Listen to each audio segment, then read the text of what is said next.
Life Daily. Breakfast Blog.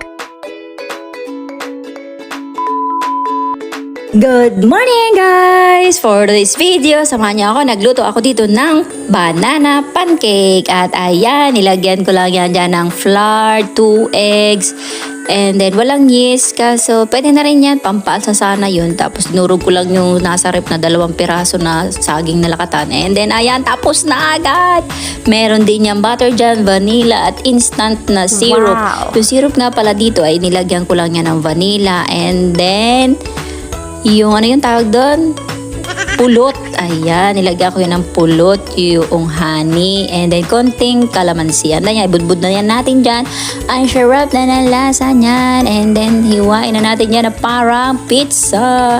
At ating husgahan. At ano yan, anong gana po man din pang umagahan para tayong mga foreigner, ng mga Amerikano. Yan ang inaumagahan lagi ng mga